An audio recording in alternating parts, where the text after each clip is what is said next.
सत्य कथा, पुरुषार्थ कथा,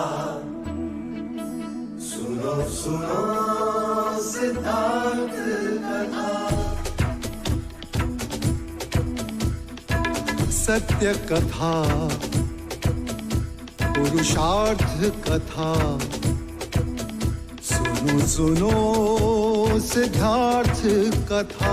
चढ़ते सूरज सा तेजवान वो कीर्तिमान, हुंकार भरे जब कूच करे, थर थर कांपे आसमान।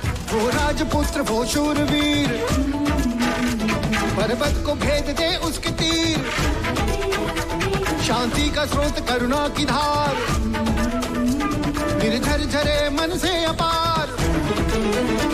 वो राजपुत्र वो शूरवीर, पर्वत को भेद दे उसके तीर, है शाक्य वंश का वो तारा, जगमग है जिससे जग सारा।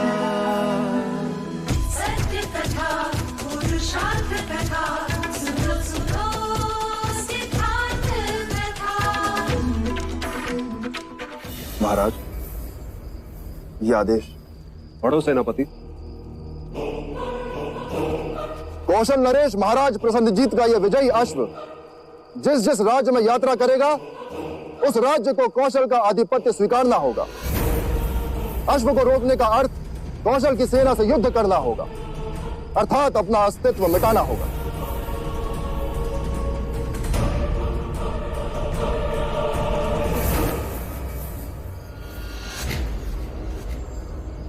कौशल नरेश महाराज प्रसन्नजीत की, महाराज प्रसन्नजीत की, महाराज प्रसन्नजीत की, महाराज प्रसन्नजीत की, महाराज प्रसन्नजीत की, महाराज प्रसन्नजीत की, महाराज प्रसन्नजीत की, महाराज प्रसन्नजीत की, महाराज प्रसन्नजीत की।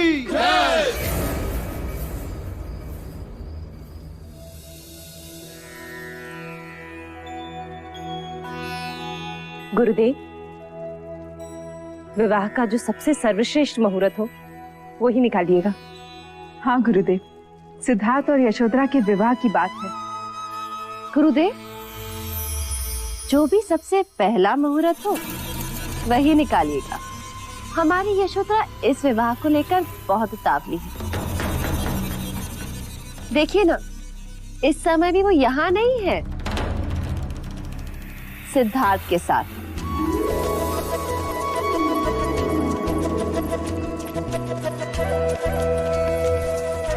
सिद्धार्थ, क्या कर रही हो बेटा?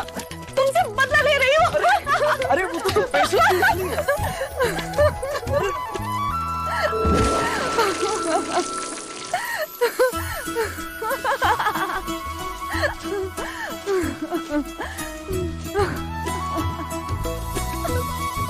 विवाह का शुभ मुहूर्त आज से 7 दिन बाद पूर्णिमा को ही है।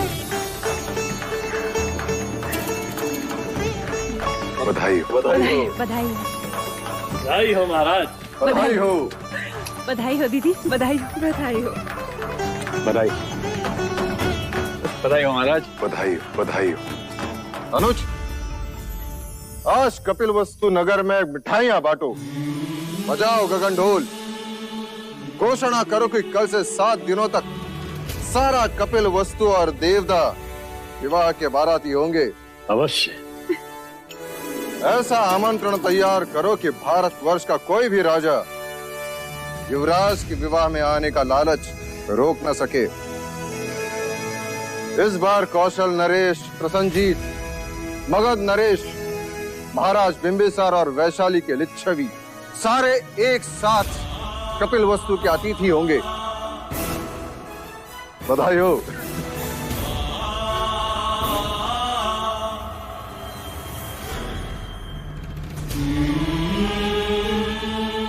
आप प्रसंगानुसार कार्य सूची बना लें। मैं कुछ ही क्षणों में उपस्थित होता हूं।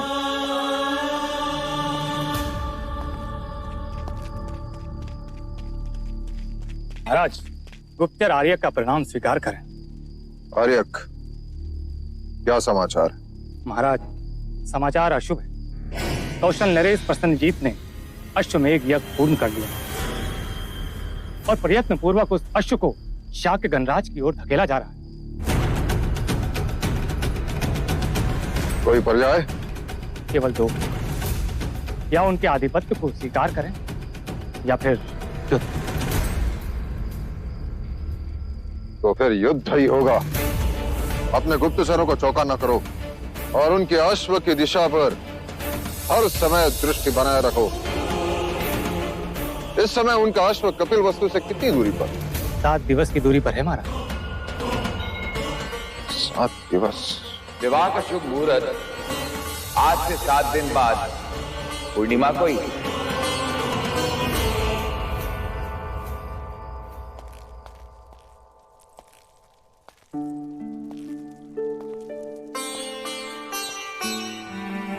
कुछ ही देर में उपस्थित होता हूँ कहकर आप अचानक कहाँ चले गए भैया? हम सब कब से आपकी राह देख रहे थे। हमने तो सिद्धार्थ के विवाह की सारी तैयारियां भी कर ली हैं। हाँ भाई महाराज, इतनी तैयारियां हो चुकी है कि यदि वो दोनों यहाँ होते तो कदाचित हम उनका विवाह ही करा देते। भैया, ये है विधि का क्रम, देखिए। भाई महाराज, कुलगुरु ने इस शुभ अवसर पर एक मंदिर बनाने का भी सुझाव दिया है। और ये आमंत्रण पत्रिका भी तैयार हो गई है, ये देखिए।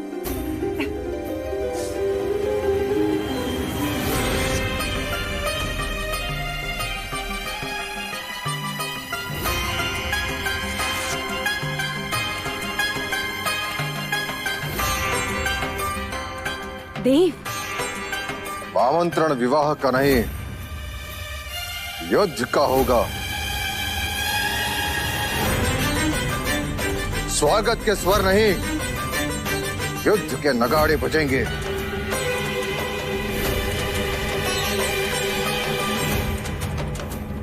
महाराज, ये आप क्या कह रहे हैं?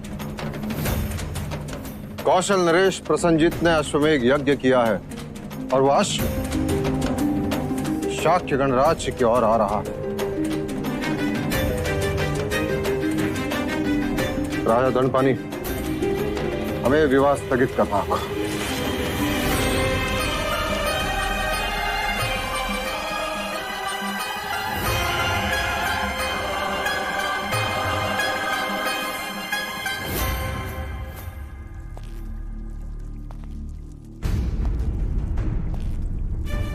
भाई महाराज, क्या प्रसन्नजीत का अश्व शाक्य सीमा में प्रवेश कर चुका है? नहीं अनुज। अर्थात हमारे पास समय है। हाँ महाराज, ये भी तो हो सकता है कि वो अश्व कपिल वस्तु की सीमा में प्रवेश करे ही ना। फिर तो हम सिद्धार्थ और यशोधरा का विवाह कर सकते हैं। हाँ, वैसे भी विवाह को पीछे धकेलना अच्छा नहीं, फिर पता नहीं कब क्या हो जाए। जब निर्णय लिए जा रहे हो मंगला, तब दूसरों के मन में दुविधा उत्पन्न करना अच्छी बात नहीं। अमिता, मैं तुम्हें वचन देता हूं, विवाह होगा, अवश्य होगा, धूमधाम से होगा, परंतु युद्ध के पश्चात। युद्ध में कोई अनहोनी हो गई तो फिर से स्वयंवर तो नहीं होगा ना? और फिर यशोधरा का हाथ कौन थामेगा? मंगला दीदी, यदि आप शुभ नहीं बोल सकती तो अशुभ भी ना बोले। लो, अब अपने ही अपनों की चिंता नहीं करेंगे तो कौन करेगा?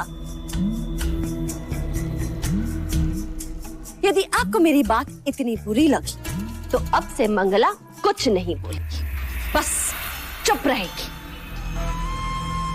वैसे चाहती तो मैं भी यही हूँ कि ये विवाह रुक जाए। अपनों से कहकर हम विवाह को स्थगित कर सकते हैं, शत्रु से युद्ध नहीं। आप विचलित ना हो भाई महाराज, हम सब आपके निर्णय के साथ। हाँ महाराज, यशोधरा अब आपकी हुई, हमें कोई आपत्ति नहीं है, आप चाहे जब विवाह करें। तो ये निश्चित रहा विवाह होगा परंतु युद्ध के पश्चात। अनुज, महामंत्री से कहकर कल शाक्य राजाओं की बैठक बुलाओ। अवश्य भाई महाराज।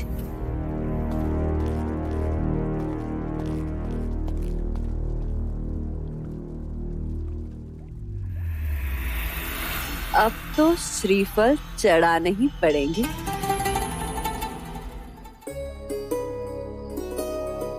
सिद्धार्थ, तुम मुझे सदा बेसुध ही रहने देते। क्यों? तुम्हारा ध्यान मेरे पास तो रहता।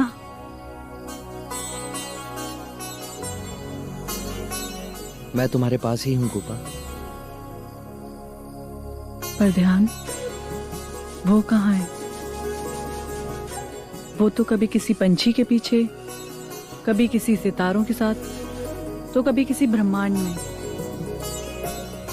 ना जाने कहां कहां खो जाते हो। सच कहूं, मैं स्वयं भी नहीं जानता।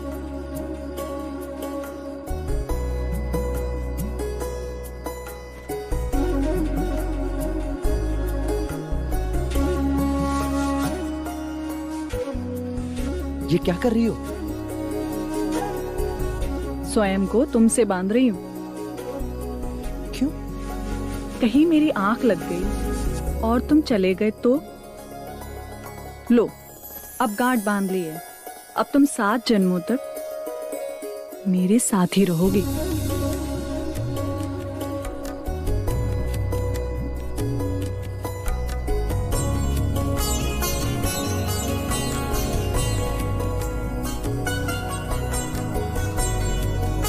युवराज!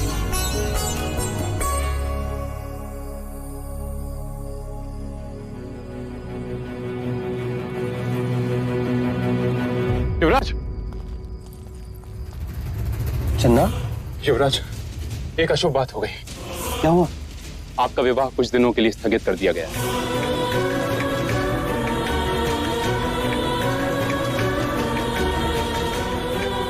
पर क्यों?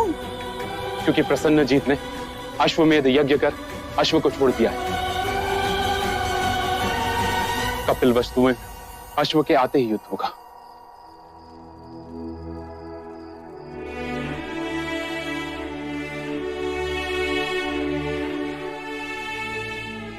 गोपा, सब कुछ ठीक हो रहा? कुछ मत कहो सिद्धार्थ। मैंने तो तुम्हें 7 जन्मों के लिए बांध लिया है। अब विवाह हो या ना हो, देखो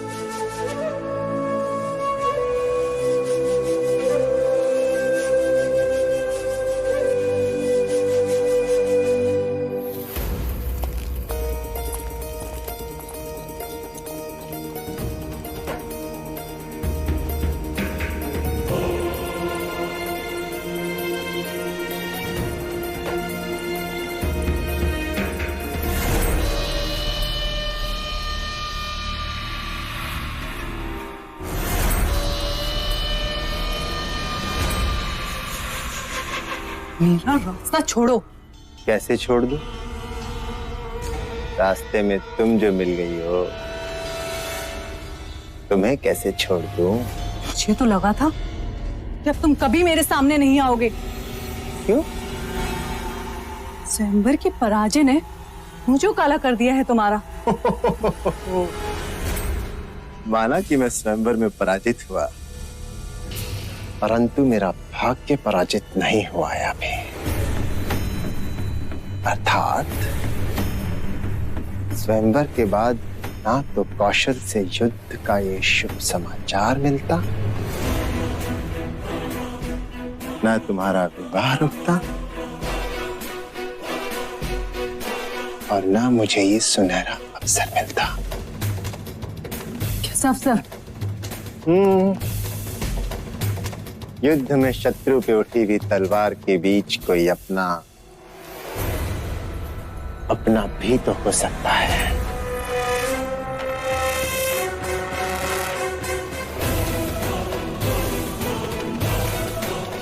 हो सकता है ना?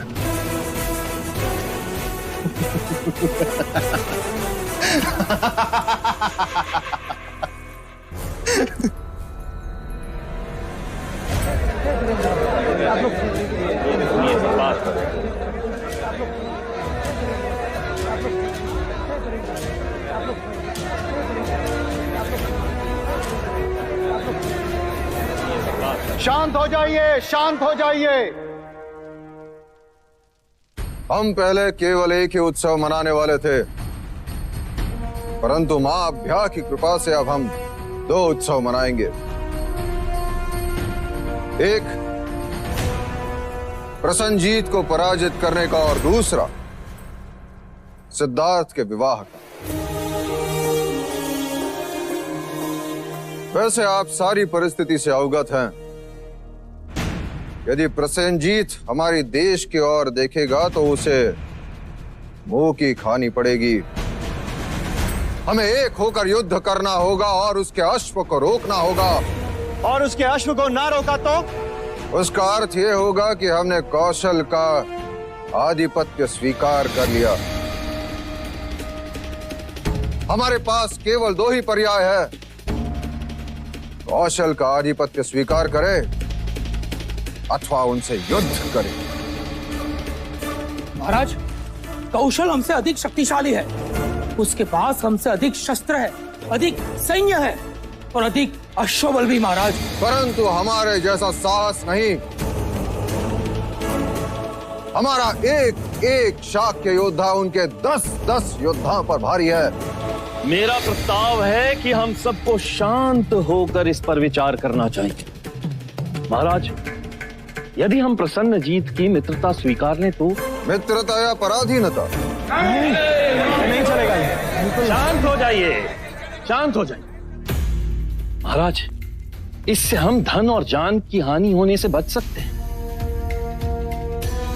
यदि वो हमारे अपने प्रदेश में हमारा अधिकार सुरक्षित रखता है तो इसमें हमें आपत्ति क्या होनी चाहिए? बलशाली मित्र कौन नहीं चाहता महाराज? अर्थात मित्रता के नाम पर हम उनके दास बन जाए।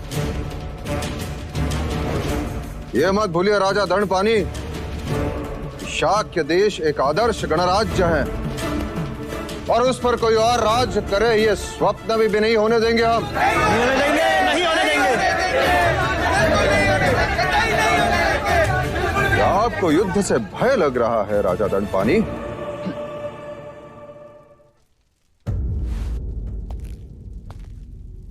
एक सुझाव है महाराज। क्या हम प्रसन्नजीत के सामने शांति का प्रस्ताव नहीं रख सकते? शांति का अर्थ समझने वाले अश्वमेघ यज्ञ किया नहीं करते पुत्र। अब वो शांति की बात तभी समझ पाएगा जब वो युद्ध में पराजित होगा। अब केवल एक ही उपाय है और वो है युद्ध।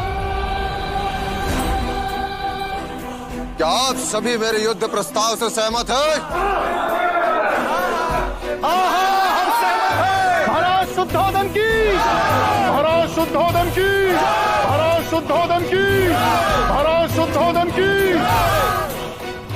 अब हमें युद्ध के लिए तैयार होना होगा। सारे शाक्य राजा अपनी अपनी सेना लेकर शीघ्र से शीघ्र कौशल सीमा की ओर प्रस्थान करेगा। हमारी सारी शक्ति कौशल सीमा पर इकट्ठा होगी। प्रसन्नजीत के अश्व को हम शाक्य देश में घुसने नहीं देंगे। नहीं घुसने देंगे।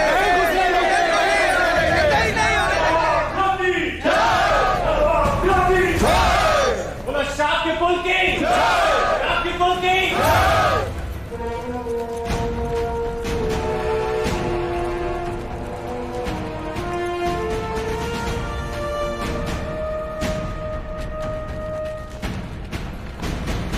महाराज प्रसन्नजीत की जय हो। बधाई हो महाराज, हम बिना लड़े ही युद्ध जीत गए। हमारे और शाक्यों के बीच जो राज्य था, वहां के नरेश आपके प्रस्ताव को स्वीकार करना चाहते हैं। उत्तम, अति उत्तम सेनापति बहादुर। ये हमारी विजय का प्रारंभ है। आइए राजन,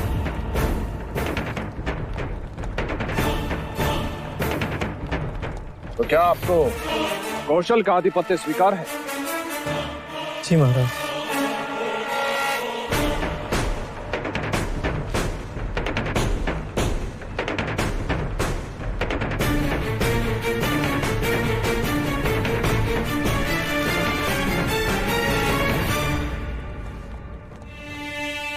ये हमारी तरफ से आपको भेंट। इसे कौशल के राजकोष में जमा करो और आप जा सकते हैं। हमने आपको अभय दान दिया। अच्छी बात।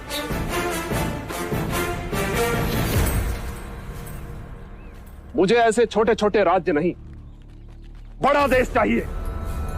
हमारा अगला लक्ष्य है शाक्य देश, कपिलवस्तु।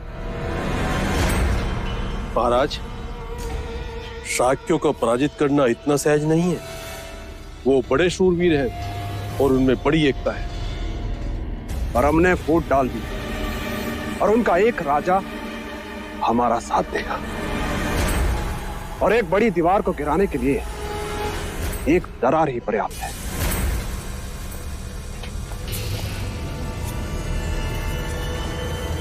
गुप्तचर,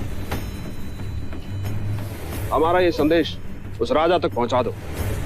वो अपनी सेना को जो दुर्योधन की सहायता के लिए नहीं भेजेगा। हाँ, उनसे कहना कि कौशल का साथ देने पर हम उनसे अच्छी तरह से मित्रता निभाएंगे। जी महाराज।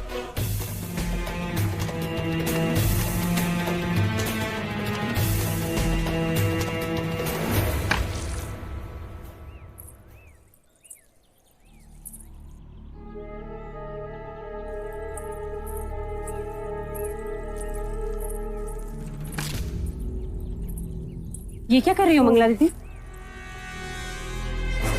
इतने सारे श्रीफल? पूरे 10 सैकड़े। पर किसके? क्योंकि इतने जाप जो करने हैं। जाप? पर क्यों? जो काम आपको करना चाहिए महादेवी, वो मैं कर रही हूँ। मानो आई बला को टाल रही हूँ। इतना बड़ा अपशगुन है कपिलवस्तु के लिए। अपशगुन? कैसा अपशगुन? शाक्य कुल की औरतें बातें करने लगी। मुझे अच्छा नहीं लगा, परंतु क्या करूं? मैं तो नाम लेने से भी डरती हूँ।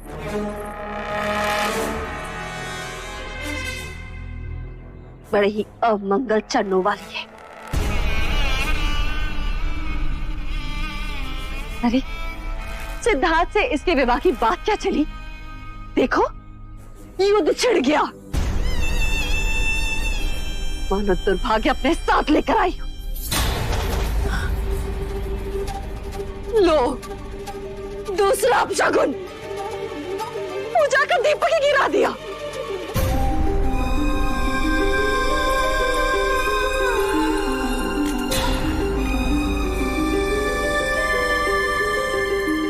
यशो, जानती भी हो तुम क्या कह रही हो मंगला दीदी? यदि देवदत्त के साथ यशोधरा का रिश्ता होता तो भी ऐसी ही बात कहती। केवल बात ना करती, रिश्ता तोड़ के दिखा देती। दया आती है तुम्हारी सोच पे मंगला दीदी। कल तक जिसका नाम लेकर तुम्हारी जीवा सूख जाती, जिसके साथ अपने पुत्र के विवाह के सपने देख रही, एक ही रात में वह अपवित्र अमंगल अपशगुन हो गई। और नहीं तो क्या महादेवी, हाथ कंगन को दर्पण क्या? देख लो, यशोधरा के पद चिन्ह।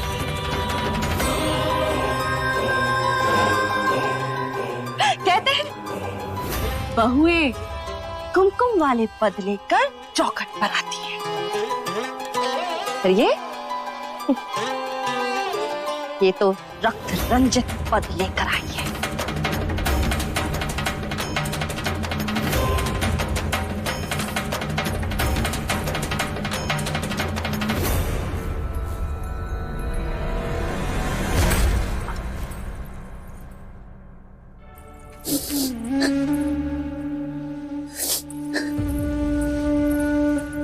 यशो,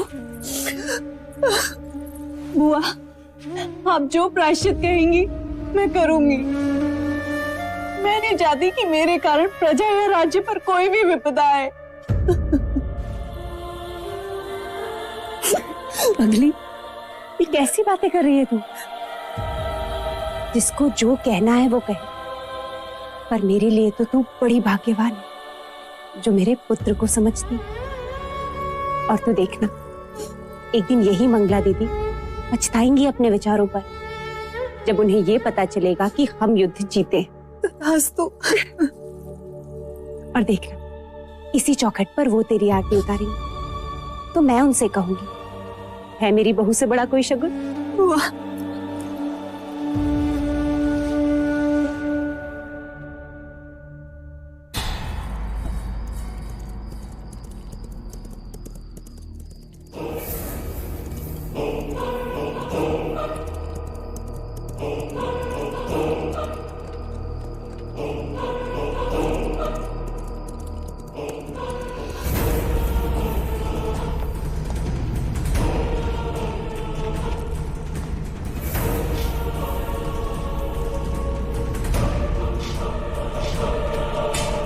महाराज की जय हो। महाराज, एक महत्वपूर्ण सूचना है। कौशल नरेश का अश्व हमारी सीमा में प्रवेश कर चुका है। महाराज प्रसन्नजीत ने आपके लिए गुप्त संदेश भेजा है। महाराज ने कहा है आप उनका साथ देंगे तो वो इच्छा पूरी करेंगे।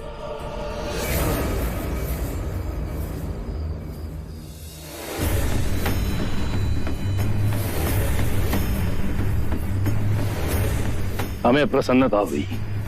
अपने महाराज से जाकर कह दो कि उनकी मित्रता हमारे लिए प्राणों से भी अधिक है। उनके आदेश का पालन हो। जी।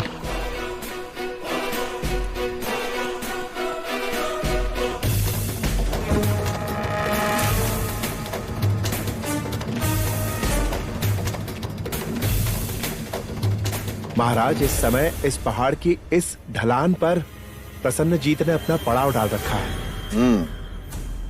इसका अर्थ यह है कि उन्होंने हमारे सीमा में प्रवेश नहीं किया। पर महाराज, उसका अश्व हमारी सीमा के अंदर है और वो प्रतीक्षा कर रहा है कि किस समय हम उसके अश्व को पकड़ते हैं। भाई महाराज, हमारे सारे शाक्य राजाओं की सेना इस पहाड़ी की दूसरी छोर यहाँ इकट्ठा हो रही है। हमारी सेना कब तक एक हो जाएगी? मात्र 2 दिन में महाराज। और प्रसन्नजीत से हम इस स्थान पर युद्ध करेंगे। हम उसे इस जगह पे चुनौती देंगे। उसका अश्व हम यहाँ पकड़ कर बांधेंगे। महाराज, आपको यहाँ नहीं, इस छोटे मैदान के पास सामना करना चाहिए। क्यों? इस मैदान में लड़ने का क्या कारण? यहाँ तो सेना उलझ जाएगी। महाराज, इस छोटे मैदान के चारों ओर ढलान है और यहाँ जाने का सिर्फ एक ही रास्ता है। बाकी सारे रास्ते छोटे हैं और ऊपर से नीचे की ओर है। हमारी सेना यहाँ ऊपर होगी और उनके नीचे। इस तरह उन्हें लड़ते हुए ऊपर चढ़ने में कठिनाई होगी और इसका ये लाभ होगा, कौशल की बड़ी सेना का एक साथ सामना भी नहीं करना पड़ेगा। अर्थात महत्वपूर्ण युद्ध इस खाई में होगा। उनके लिए खाई, हमारे लिए चोटी। यानी शत्रु की सेना नीचे और हम ऊपर। हमारा निशाना उन पर अचूक लगेगा महाराज। और प्रसन्नजीत की सेना को भारी नुकसान। इतनी बड़ी सेना से लड़ने के लिए ये बड़ी अच्छी रणनीति है भाई महाराज। बधाई हो सिद्धार्थ, बधाई हो क्षत्रिय। बधाई मुझे नहीं, आचार्य कौंडिन्य को देनी चाहिए। उन्होंने ही हमें यह नीति सिखाई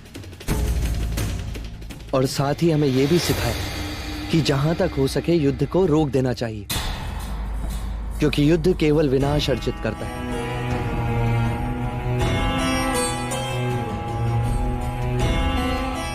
क्या महाराज, हम इस युद्ध को रोक नहीं सकते? सेनापति। जी महाराज। सेना को आदेश दो, कल प्रातः काल हम कूच करेंगे। जी। पिताजी, मेरी बात तो सुनिए पिताजी।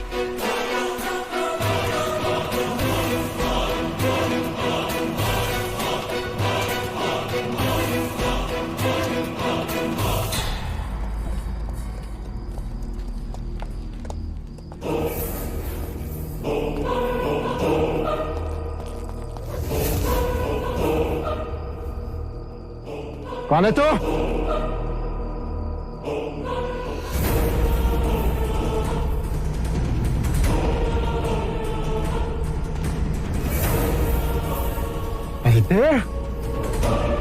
क्या कर रहा तू यहाँ पे?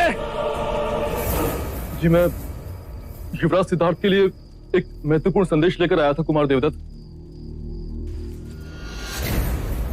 मेरा विश्वास कीजिए, मैं कपिलवस्तु और युवराज का शुभचिंतक हूं।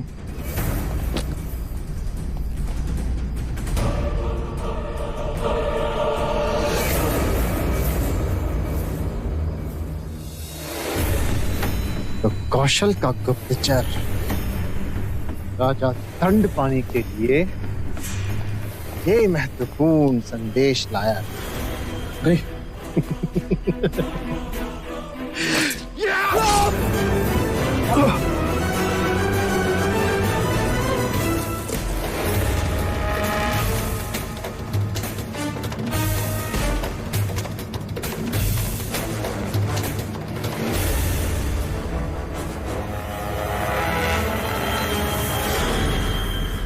तो आप हैं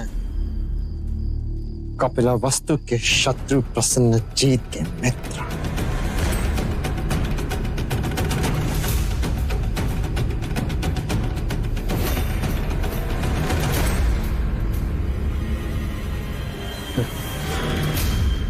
और तुम हो अपने ही घर के भेदी।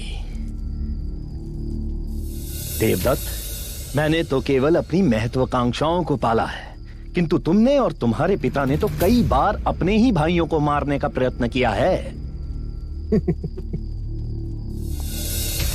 क्या हो राजा दंडपानी, यदि ये संदेश मैं महाराज शुद्धोधन को दे दूं?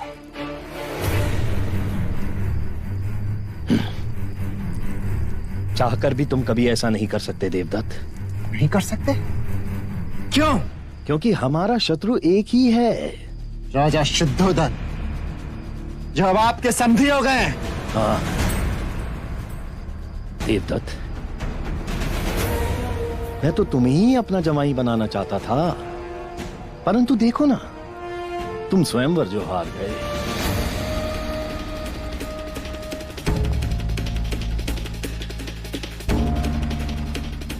देवदत्त,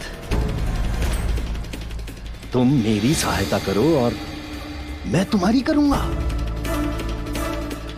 ये कौशल राज के गुप्त संदेश की बात हम तक रहे, बस।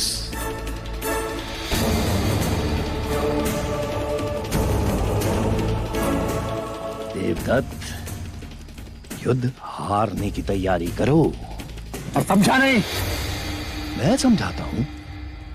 कौशल नरेश के जीतते ही शाक्यों के सिंहासन पर मैं बैठूंगा और फिर यशोधरा तुम्हारी होगी।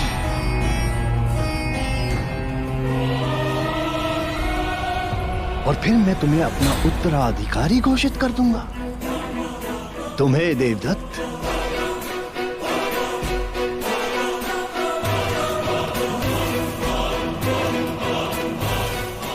संदेश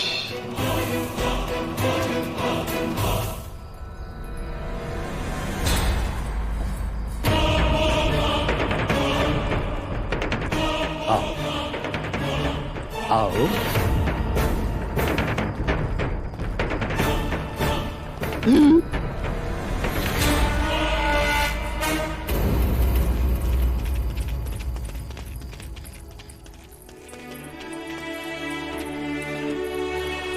बलदेव, बलदेव, क्या हुआ बलदेव? कुछ कहो बलदेव, किसने घायल किया तुम्हें? क्या हुआ बलदेव?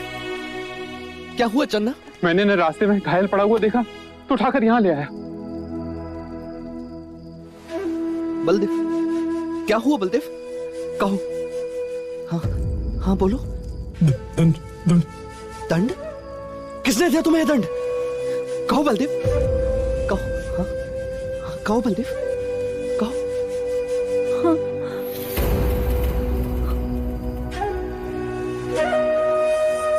हाँ बोलो। पानी लाओ।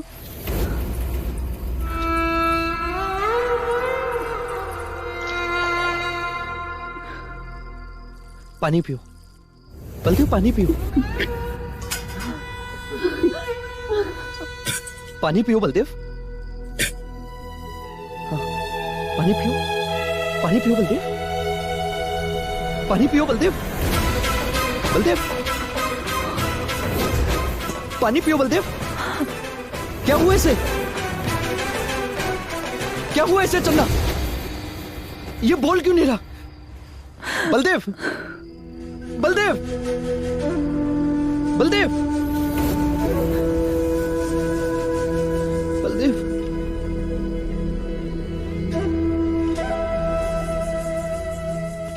कहो चंदा, क्या हुआ इसे? अब ये कभी नहीं बोले। कभी नहीं बोलेगा? अर्थात ये बेसुध है। बलदेव, तुम जाओ, जाकर राजवैद्य को बुला के लाओ। जाओ चन्ना, जाकर राजवैद्य को बुला के लाओ। सुध उसे आती है जो बेसुध हो, जिसमें प्राण हो। ये अपने प्राण खो चुका है सिद्धार्थ। नहीं, ये केवल बेसुध है। बलदेव, कहो बलदेव, क्या हुआ? मैंने इसे अभय वचन दिया है, इसे कोई नहीं मार सकता।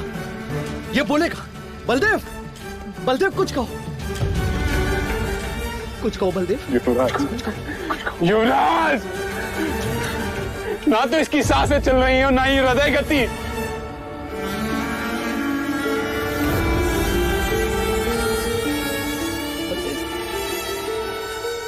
बलदेव, आंखें खोलो बलदेव, आंखें खोलो। बलदेव, बलदेव। मृत्यु अटल है युवराज। नहीं, तुमने ना देखा हो, तुमने अपने आचार्यों से पुराणों की कथाओं में मृत्यु की बातें सुनी होंगी।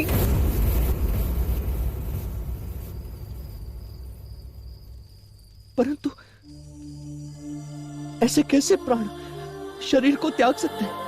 यही जीवन की सच्चाई है सिद्धार्थ। नहीं, युद्ध भूमि में न जाने कितने अपरिचित परिचित शवों को आपको देखना होगा युवराज।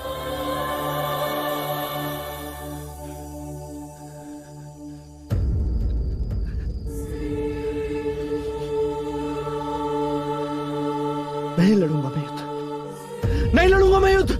राज्य की रक्षा के लिए आपको युद्ध करना होगा। मुझे राज्य की रक्षा के लिए मत समझाओ। मैं किसी मनुष्य को मार नहीं सकता। ऐसे कैसे बिना मनुष्य सम्मति के प्राण शरीर को छोड़ सकते हैं? नहीं लड़ूंगा मैं, नहीं लड़ूंगा। कपिल वस्तु की आशाएं हैं आपसे, आपको युद्ध लड़ना होगा। मैं युद्ध नहीं लड़ूंगा, नहीं करूंगा युद्ध, चाहे कुछ भी हो जाए। नहीं लड़ूंगा मैं युद्ध। तुम्हें जाना होगा। नहीं जाऊंगा मैं किसी की हत्या नहीं कर सकता। युद्ध का अर्थ केवल शत्रुओं को मारना नहीं होता, अपनों को बचाना भी युद्ध का एक हिस्सा है। तो मैं युद्ध नहीं लड़ूंगा, मैं युद्ध होने भी नहीं दूंगा। मैं युद्ध को रोकूंगा, रोकूंगा मैं युद्ध को। युवराज, तुम सब मुझे अकेला छोड़ दो, अकेला छोड़ दो मुझे, अकेला छोड़ दो। युवराज, कहां जा रहे हैं आप? युवराज, जाने दो चन्ना उसे। इन्हें रोकिए। इस समय उनके किसी भी प्रश्न का उत्तर नहीं दे सकते हम, ना ही उन्हें समझा सकते हैं और ना ही वो समझ पाएंगे। केवल एक ही उपाय है, उन्हें एकांत में छोड़ दो।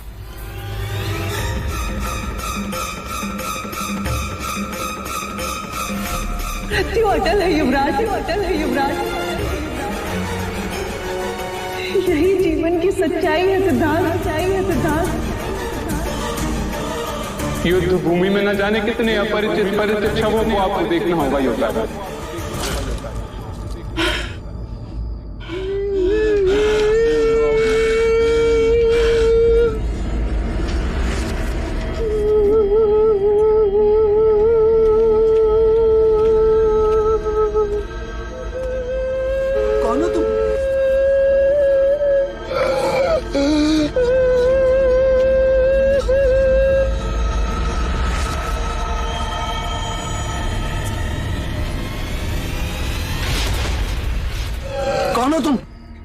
मैं तुम ही तो हूं। तुम्हारी की भावना, माया, करुणा, दया, और मैं तुम्ही में छुपा हुआ तुम हूं।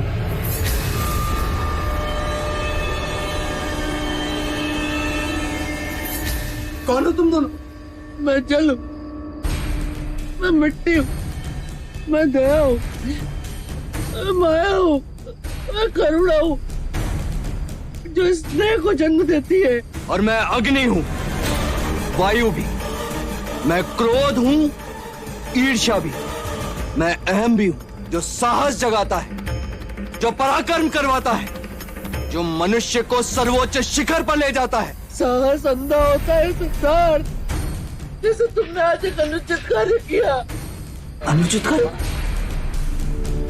मैंने क्या अनुचित कार्य किया? युद्ध की व्यूह रचना दिखाकर तुम भी तो युद्ध में भागीदार हो ही गए। तुमने कोई अनुचित कार्य नहीं किया। युद्ध अनिवार्य है, विजय क्षत्रिय का कर्म है, और वही तुमने किया। युद्ध केवल विनाश अर्जित करता है सिद्धार्थ, जानते हो तुम। और युद्ध से ही विजय की प्राप्ति होती है, ये बात मानते हो ना तुम? बलदेव की मृत्यु पर क्यों रोए, क्यों विचलित हुए तुम? और व्यूह रचना दिखाने पर सम्मानित भी हुए तुम। युद्ध का परिणाम सैकड़ों शव, रोते हुए रिश्तेदार, वो घाव जो कभी ना मरे। ये मिट्टी, ये माया, ये दया, ये करुणा तुम्हें आंसुओं में बहाकर ले जाएंगे, तुम्हें अपने लक्ष्य से भटका देंगे। ये अग्नि क्रोध तुम्हें भस्म कर देगी सिद्धार्थ, मत सुनो। अपने स्वार्थ का ध्यान करो, परमार्थ का कर्म करो।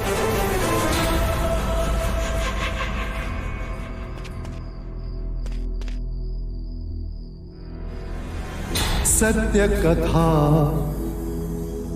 पुरुषार्थ कथा, सुनो सुनो सिद्धार्थ कथा।